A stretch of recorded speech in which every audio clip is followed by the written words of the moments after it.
চলো যাই সৌদি আরবের বাকালা থেকে একটু ঘুরে আসি, যেটাকে বাংলাদেশি বলি আমরা মুদি দোকান। হ্যালো ইব্রান, আসসালামু আলাইকুম। কেমন আছো সবাই? আশা করি সবাই ভালো আছো। আলহামদুলিল্লাহ, আল্লাহর অশেষ রহমতে আমি অনেক বেশি ভালো আছি। ওয়েলকাম করছি প্রবাসের ছোট্ট আরেকটি ভিডিওতে। তো চলো যাই, দোকান থেকে কিছু টুকিটাকি জিনিস কিনবো, সেটা তোমাদের সাথে শেয়ার করার চেষ্টা করব। এখানে দেখো মুদি দোকানগুলো অনেক বড় সুন্দর সুপার শপের মতো, আর যেইগুলো অরিজিনাল সুপার শপ সেগুলো অনেক বড় হয়। যাই হোক, এখান থেকে হচ্ছে আমি একটা এই যে ওয়ান টাইম নুডলস বলে যেটাকে, তো এটা নিয়ে আসলাম যাতে পানিটা গরম করে খেতে পারি। এই নুডলসটা আমার পছন্দ না, এমনি তো আমার নুডলস বেশি ভালো লাগে না। আর এখানে স্পাইসি নুডলস দেখে আমার মেয়ের কথা মনে পড়ে গেল। মানে নুডলস, তারপর চাউমিন, এগুলো দেখলে বেশিরভাগ আমার মেয়ের কথা মনে পড়ে যায়। যাই হোক, অনেক বেশি মিস করি প্রবাসের সন্তানদেরকে। সন্তান রেখে প্রবাসে থাকার অনেক বেশি যন্ত্রণা, সেটা মা আর ছাড়া কেউই বুঝবে না। যাই হোক, তবু আবার সন্তানদের ভবিষ্যতের কথা চিন্তা করে নিজের অনেক ত্যাগ স্বীকার করতে হয়।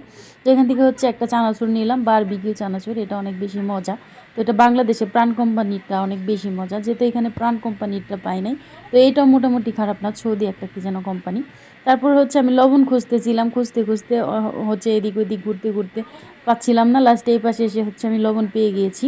তো এখান থেকে হচ্ছে একটা আমি চাউল নিয়েছিলাম, আর এই যে লবণ নিয়েছি, চানাচুর নিয়েছিলাম, আর হচ্ছে নুডলস।